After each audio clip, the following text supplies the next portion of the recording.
샬롬. 네, 좌우 앞뒤로 계신 성도님들 이렇게 인사할 수 있으면 좋겠습니다. 순종하며 겸손합시다. 한번 이렇게 인사해 보실까요? 순종하며 겸손합시다. 네, 오늘 우리가 본문에서 만나는 이 갈렙은 우리가 일찍이 담임 목사님께서 말씀을 통해서 보여주신 적이 있지만 10명의 이스라엘 정탐꾼들이 부정적인 의견을 내놓는 와중에도 하나님께서 그들을 우리에게 내어주셨다라고 하면서 여호수아와 함께 하나님이 약속하신 땅으로 우리가 들어갈 수 있노라라고 자신있게 증언했던 사람 중에 한 사람입니다. 그리고 오늘 우리가 읽은 이 본문은 그로부터 몇십 년이 지나서 나이가 다 된 할아버지가 된 갈렙이 다시 한번 여호수아를 향해 요청하고 있는 내용입니다. 본문에서 이 앞절에 있는 내용들을 보면은 갈렙은 자신이 85세라고 이야기를 하고 있습니다. 꽤 많은 나이죠. 모세도 80세의 부름을 받았다고 하고, 그때 성경에서 등장하는 인물들이 대체로 나이가 든 상태에서 하나님의 사역에 동참하는 모습들을 많이 보게 되지만, 그럼에도 불구하고 그 85세라는 나이가 결코 적은 나이는 아닙니다. 그런데 이 갈렙은 여전히 자신이 하나님의 그 사역을 감당할 수 있는 힘이 충분하다라고 그렇게 이야기하면서 하나님께서 약속하신 그 산지, 아직 이스라엘의 땅으로 정복되지 않은 그 산지에 나를 보내달라라고 그렇게 이야기하고 있습니다. 하나님께서 함께 하실 것을 알기 때문에 내가 그곳에 가면은 그곳이 나의 기업이 될 줄 믿는다라는 그런 고백이기도 하겠죠. 그런데 생각해 보면은 사실 갈렙은 이미 85세였고 심지어 이스라엘 사람들 중에서는 나름 지도자급으로 오랫동안 활동한 사람이었기 때문에 맘만 먹으면 편안하게 자기가 원하는 땅을 얻을 수 있는 사람이었습니다. 지도자급인데다가 오랫동안, 심지어는 하나님의 편에 서서 그렇게 활약한 사람을 누가 감히 당신 아직 더 고생해야 됩니다라고 하면서 그렇게 산지로 내몰겠습니까? 요구하면 충분히 얻을 수 있는 위치에 있는 사람입니다. 근데 그럼에도 불구하고 갈렙은 여전히 자신이 그 정복되지 않은, 하나님께서 약속하셨지만 아직 성취되지 않은 그 땅에 내가 나아가겠다라고 이야기하고 있는 것이죠. 결과적으로는 그가 요청한 대로 헤브론 산지, 아직 정복되지 않은 산지가 그의 기업이 되었습니다. 그런데 이 기업이 되는 과정에서 성경은 굉장히 인상적인 이야기를 같이 덧붙이고 있는데요. 여호수아 14장 14절의 말씀을 여러분과 제가 함께 읽기를 원합니다. 함께 읽겠습니다. 헤브론이 그니스 사람 여분네의 아들 갈렙의 기업이 되어 오늘까지 이르렀으니 이는 그가 이스라엘의 하나님 여호와를 온전히 쫓았습니다. 아멘. 아까 말씀드렸던 것처럼 갈렙은 청년 시절부터, 그리고 오늘 성경에서 우리가 만나는 갈렙의 나이 85살에 이르기까지 하나님의 역사를 말 그대로 몸으로 체험한 사람이라 해도 과언이 아닐 겁니다. 젊은 적에는 여호수아와 함께 가나안 정탐꾼 12명 중에서 유일하게 하나님 편에 선 인물로서 활약했고, 1세대 중에서는 여호수아와 갈렙만이 광야의 땅에 들어갈 수 있었죠. 나이가 들었음에도 불구하고 갈렙은 여전히 하나님의 말씀을 따라서 내가 나아가길 원한다라고 고백하고 있고, 성경 또한 그렇게 이야기합니다. 우리가 읽었던 그 14절 말미에 하나님 여호와를 온전히 쫓았습니다 라고 이렇게 설명하는 것은 괜히 그렇게 적은 것이 아닐 것입니다. 그의 평생 동안에 걸쳐서 하나님이 약속하신 땅, 그리고 그 땅에 있는 거민들과 싸워서 각자의 기업으로 삼으라라고 명령하신 그 내용을 충실히 이행했기에 성경은 그렇게 갈렙에 대해서 설명하고 있는 것이겠지요. 중요한 것은 우리가 읽었던 본문에서 갈렙이 자신을 산지로 보내달라며 했던 그 내용들입니다. 분명히 나이가 들었습니다. 나름의 경험도 쌓았습니다. 지도자급의 위치에 있다 보니 여러 가지 상황을 맞닥뜨리면서 나름의 노하우도 쌓았을 것입니다. 그런데 갈렙이 지금 자신을 산지에 보내달라라고 이야기하면서 그가 왜 그 산지에 가야 되는지에 대한 이유는 자신의 경험과 자신의 노하우를 바탕으로 내린 결론이 아니라 하나님께서 그 땅을 우리에게 주셨기 때문이다라는 그 이유 하나뿐만으로 자신을 그 산지에 보내달라라고 이야기하고 있습니다. 이전에도 우리가 아까 이야기했던 그 12명의 정탐꾼 상황에서도 갈렙의 시선은 여전했습니다. 우리가 민수기 14장 6절부터 9절의 말씀을 읽으면서 갈렙이 그때 시점에서 어떤 이야기를 했는지를 다시 한번 떠올려 보길 원합니다. 함께 읽겠습니다. 그 땅을 정탐한 자 중 눈의 아들 여호수아와 여분네 아들 갈렙이 자기들의 옷을 찢고 이스라엘 자손의 온 회중에게 말하여 이르되 우리가 두루 다니며 정탐한 땅은 심히 아름다운 땅이라 여호와께서 우리를 기뻐하시면 우리를 그 땅으로 인도하여 들이시고 그 땅을 우리에게 주시리라. 이는 과연 젖과 꿀이 흐르는 땅이니라. 다만 여호와를 거역하지는 말라. 또 그 땅 백성을 두려워하지 말라. 그들은 우리의 먹이라. 그들의 보호자는 그들에게서 떠났고 여호와는 우리와 함께 하시느니라. 그들을 두려워하지 말라 하나. 아멘. 갈렙과 여호수아는 그 땅을 정탐한 사실 자체를 왜곡하진 않았습니다. 그곳에는 분명히 거인, 안악 자손들이 있었고 또 탄탄한 성벽들이 그들을 보호하고 있었습니다. 적과 꿀이 흐르는 약속의 땅을 얻기 위해서라면 분명히 그들과 싸워야 합니다. 그들과의 충돌을 피할 수는 없죠. 그러나 갈렙과 여호수아가 그 탄탄한 성벽과 안악 자손을 주목하는 대신에 그들이 대신 주목했던 것은 여호와 하나님께서 그들과 함께 하신다는 사실이었습니다. 그들의 보호자는 안악 자손의 보호자들, 그리고 탄탄한 성벽을 의지하여서 그들을 괴롭힐 수 있는 가나안 사람들의 보호자는 그들에게서 떠났다. 대신에 우리의 보호자가 되시는 여호와 하나님은 분명히 우리와 함께 하신다.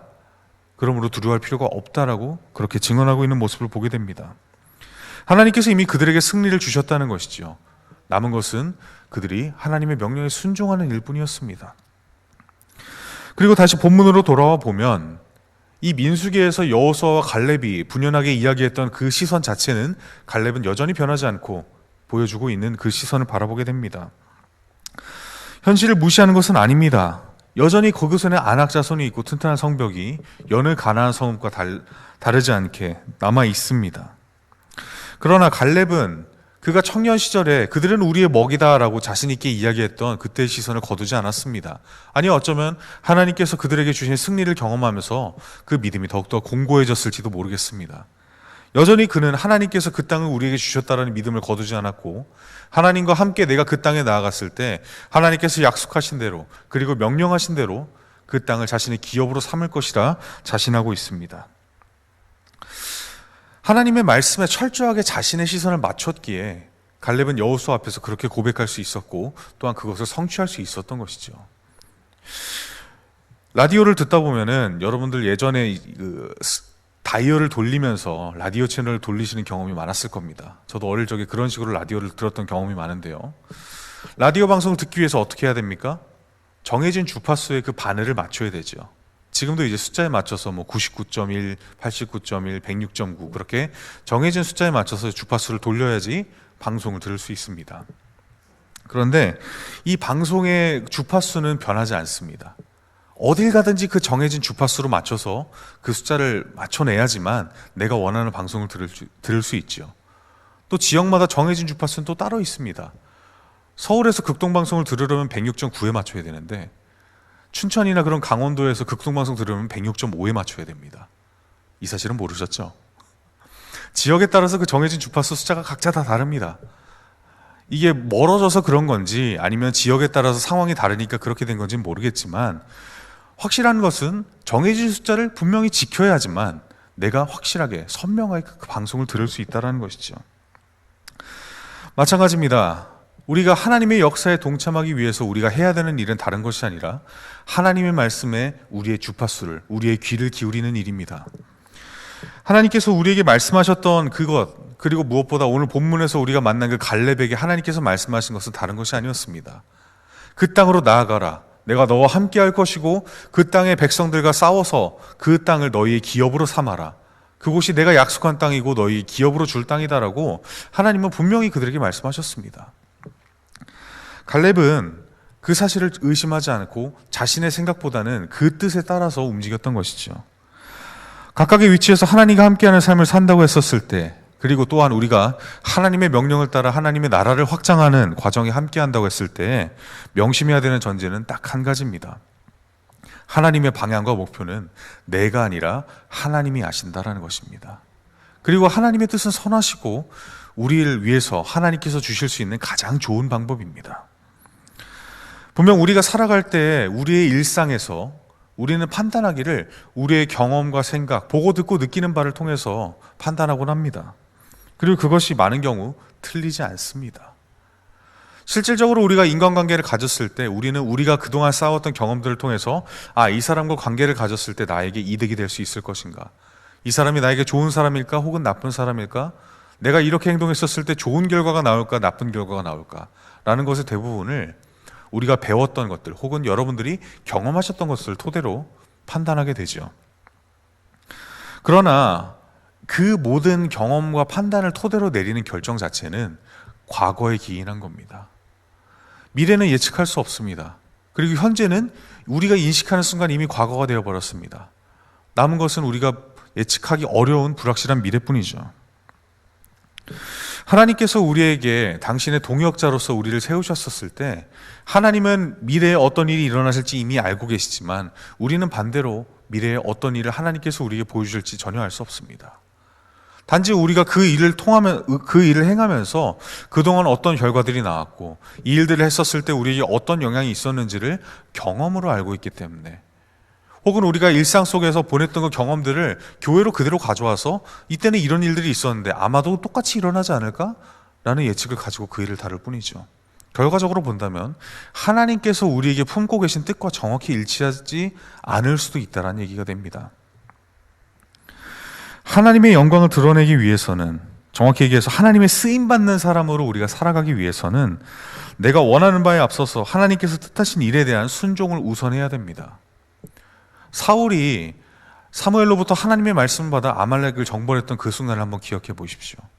분명히 아말렉과 싸워 이겼습니다. 그런데 하나님께서 사울에게 명령하신 정확한 명령은 아말렉에 남아있는 모든 것을 하나도 남기지 말고 진멸하라라는 것이었습니다. 그런데 아말렉과 싸워 이긴 사울은 어떻게 했습니까? 자기 눈에 보아서 적당히 기름지고 좋아 보이는 것들, 쉽게 말해서 전리품으로 삼기 괜찮아 보이는 것들을 가져와서 일부는 하나님께 제물로 바치고 일부는 자신이 먹어버렸습니다.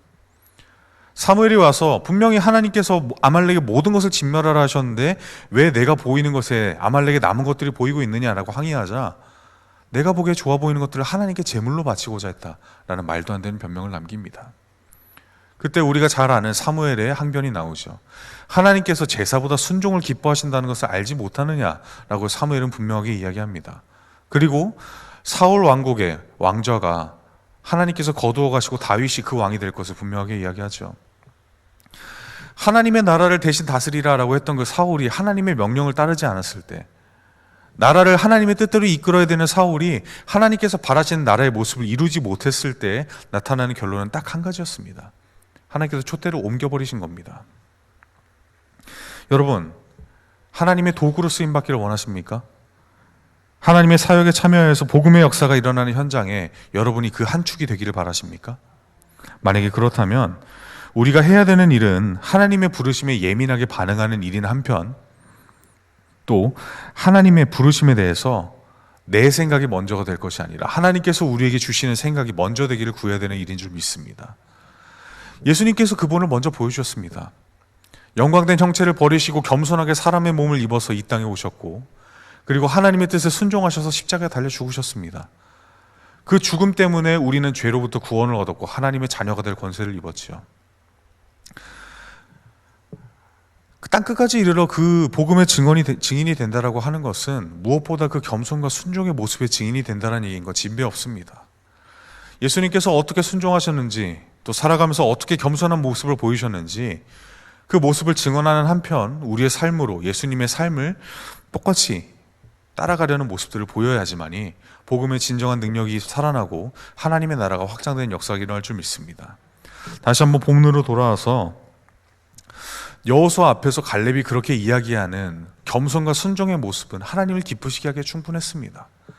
그 평생 동안 하나님의 말씀을 따라 살아가고 하나님 앞에 겸손하게 자신을 내려놓는 모습은 여타 성경에서 우리가 많이 바라보았던, 광야에서 하나님의 징벌을 받았던 사람들의 모습과는 많이 다른 모습입니다. 갈렙의 그 평생 동안에 하는 모습이 어떻게 쉬운 일만 있었겠습니까? 분명히 어려운 모습도 있었겠지요. 심지어 지금 갈렙이 여호수아 앞에서 요청하고 있는 나를 산지로 보내달라라고 하는 그 요청은 그 나이를 생각한다면 굉장히 쉬운 요청은 아닐 것입니다. 자신의 노령에도 불구하고 그 산지로 올라가야 할 뿐만 아니라 목숨을 걸고 그 강대하다는 안악자손과 싸워야 하는 일까지도 있으니까요.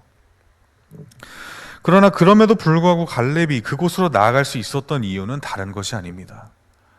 갈렙의 능력이 부족하다면 하나님께서 그 모자란 능력을 채우실 것이고 오히려 흘러넘치게 하실 것이라는 확신이 있었습니다. 그리고 무엇보다 갈렙이 지금 나아가기로 결심한 그 땅은 하나님께서 이스라엘 백성에게 젖과 꿀이 흐르는 땅으로서 주겠노라 라고 약속하신 그런 땅입니다. 우리가 읽었던 그 본문 앞쪽에 보면 9절을 말씀에 보면은 모세는 일찍이 갈렙에게 이렇게 축복한 바가 있습니다. 내가 밟는 어느 땅이나 내 소유가 되도록 하나님 앞에 내가 맹세했노라 라고 그렇게 이야기한 바가 있죠. 다시 말해서 갈렙은 사실 모세가 하나님께 이미 요청을 한 만큼 그가 밟는 땅 어디든 간에 편안하게 자신의 기업으로 확보할 길이 있었다라는 얘기가 됩니다. 출구가 있었다라는 얘기가 되죠. 그런데 갈렙은 그곳을 바라보는 것을 포기했습니다. 아니, 오히려 그 축복의 이야기를 하나님께서 자신에게 명령하신 그 명령대로 앞으로 나아갈 근거로 삼았습니다. 이스라엘 백성들이 점령해서 얻은 땅이 얼마나 많겠습니까? 산지면 산지, 평지면 평지, 나름대로 가나안에서 한끗 바란다는 그 이방 민족들을 모두 싸워 이기고 여러 성읍들을 차지했습니다. 실제로 그리고 이 앞에서 보면은 14절 초반에는 이미 백성들을 대다수가 분깃을 나누어서 하나님께서 주신 그 약속의 땅에 일부 구획식을 지파별로 나누었다라고 이야기하고 있습니다. 어느 정도 정리가 되었고 결론이 나고 있으니 갈렙도 사실은 이 분위기에 편승해서 나는 어디쯤에 내 땅을 얻었으면 좋겠다 라고 요청해도 충분히 먹히는 상황이었다라는 얘기가 되는 것이죠. 하지만 갈렙은 그것을 거절합니다. 자신이 요구하면 충분히 먹힐 수 있는 상황에도 갈렙은 그렇게 생각하지 않았습니다. 오히려 그 상황에서 하나님의 약속이 미처 이루어지지 못한 부분, 누군가를 필요로 하고 있는 그 현장에, 하나님의 약속이 이루어지기 위해서 누군가 나가야 되는 그 현장에 내가 나아가겠노라. 하나님께서 우리에게 승리를 약속하셨으니, 그리고 나에게 명령하신 것이 있으니 내가 그것을 의지하여 하나님께서 보내시는 그 땅에 내가 나아가겠다라고 선언하고 있는 것이죠. 사랑하는 성도 여러분, 바라기는 우리가 오늘 갈렙의 고백을 우리의 고백으로 만들어야 할 줄 믿습니다. 하나님께서는 각자 여러분들을 필요로 하고 계십니다. 여러 곳, 여러 장소에, 여러 시간에, 여러 현장에 하나님의 나라를 위하여서 이루어지는 수많은 일들 가운데 여러분들을 필요로 하고 있는 그런 현장이 있습니다. 누군가는 예배의 현장을 필요로 할 것이고, 누군가는 관계의 현장을 필요로 할 것이고, 누군가는 자신의 헌신을 통하여서 섬김을 통해 교회를 위하여서 사역을 해야 되는 현장들이 분명히 존재합니다. 그런데 그 현장에서 나는 이만큼 하면 됐다라고 하면서 그 현장으로 나아가지 않는다면 그 자리는 빈자리가 되어버립니다. 이사야 선지자에게 하나님께서 의도하지 않으셨지만 누가 우리를 위하여 갈까라고 한탄하시는 그 현장이 바로 그 자리가 되어버리는 것입니다. 나를 위하여서 하나님께서 준비하신 자리임에도 불구하고 나는 이만하면 됐다라고 하면서 내 자리에서 버티는 순간 하나님께서 이사야에게 한탄했던 그 말씀이 우리에게도 들려올 수 있음을 여러분 잊지 마시길 바랍니다. 겸손과 순종이라 함은 하나님께서 어떤 일을 원하시는가를 예민하게 파악하면서 한편으로는 내가 원하지 않더라도 하나님께서 보내심을 알고 그 자리에 나아가겠노라라고 이야기하는 일입니다. 누가 우리를 위하여 갈까라고 한탄하시는 하나님의 목소리에 이사야는 내가 여기 있나이다, 나를 보내소서라고 이야기했기 때문에 예수 그리스도의 나심을 예언할 수 있었고, 나아가서는 70년 이후의 회복을, 이스라엘 백성의 회복을 분명하게 예언할 수 있는 선지자가 되었습니다. 우리에게도 마찬가지입니다. 하나님께서 누가 우리를 위하여 갈까, 하나님의 나라를 위하여서 어떤 사람이 어느 장소에 나가야 될까라고 이렇게 말씀하실 때 주님, 내가 여기 있습니다, 나를 써주십시오.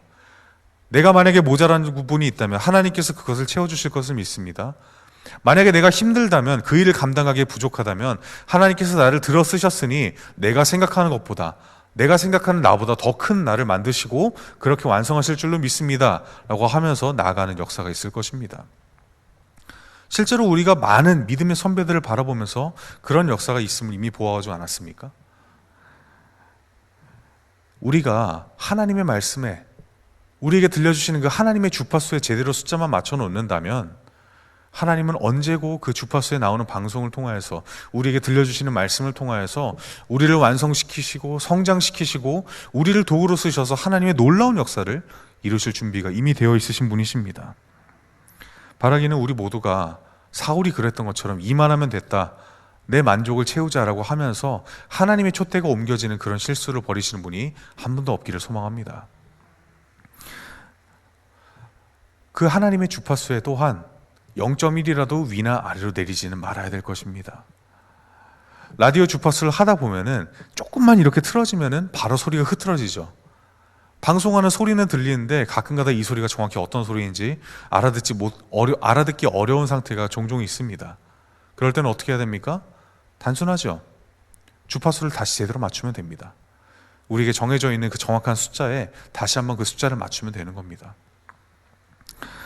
우리의 생각과 우리의 판단이 앞섰을 때 하나님께서 우리에게 주신 말씀대로 되어야 되는데 그 뜻대로 되지 않는다고, 하나님께서 분명히 나한테 이렇게 말씀하셨는데 상황이 왜 이렇게 흘러가지? 라는 생각이 든다면 여러분, 우리가 해야 되는 일은 다른 것이 아니라 하나님께서 우리에게 주신 말씀은 어땠는가를 다시 한번 되돌아보는 일입니다.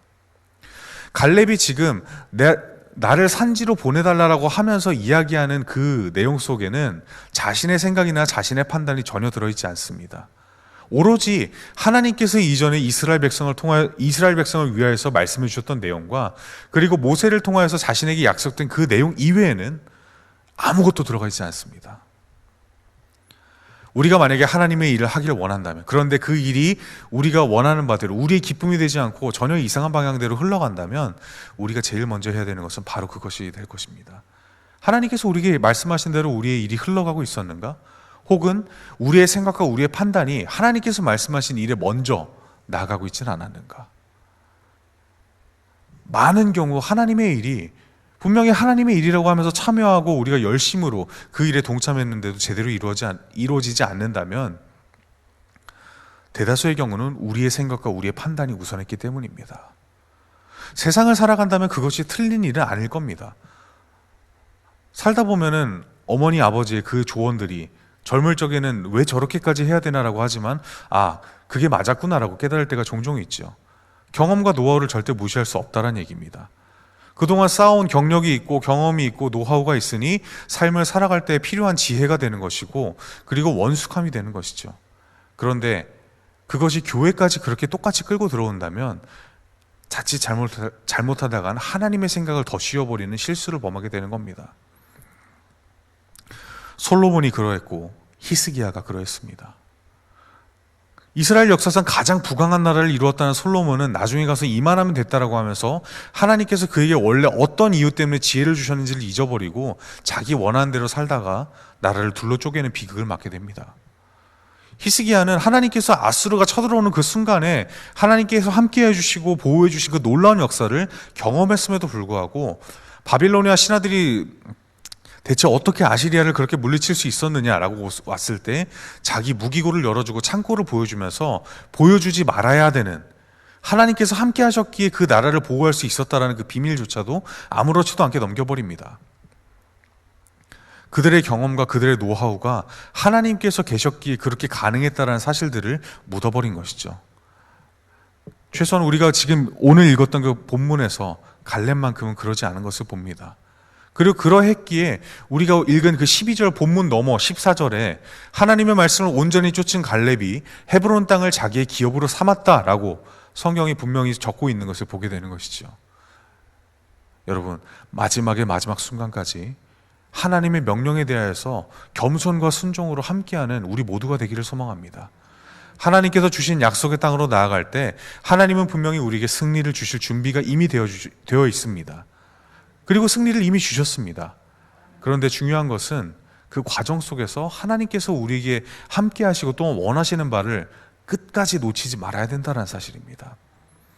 하나님은 겸손과 순종으로 하나님의 뜻을 따라서 동행하기를 바라시는데 잠깐 나아가 보니 다른 곳에 시선이 쏠리게 되고 하나님께서 우리에게 원하시는 바를 제대로 이행하지 못하는 그런 불행한 순간이 우리에게 일어나지 않도록 해야 될 것입니다.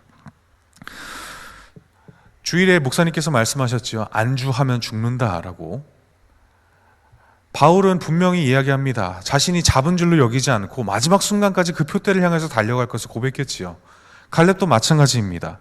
젊을 적에 여호수아와 자신 단 둘만이 광야 1세대로서 가나안에 들어간 유의한 사람이 되었음에도 불구하고 그 믿음의 표상이 충분히 될 수 있음에도 불구하고 여전히 85세가 된 갈렙은 변함없이 하나님의 말씀을 따라서 내가 그곳으로 나아가겠다라고 고백하는 모습을 보여주고 있습니다. 멈추지 않고 하나님의 말씀대로 끝까지 나아가니 성경은 끝까지 하나님의 말씀을 쫓은 갈렙에게 하나님이 기업을 허락하셨다라고 적을 수 있게 되는 것입니다.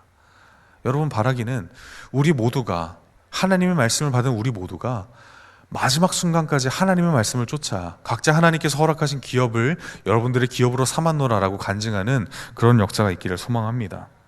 하나님께서 주신 주파수를 절대로 놓치지 말고 조금이라도 틀어지지 말고 하나님께서 주신 말씀을 온전히 받을 수 있는 우리 모두가 되길 바랍니다.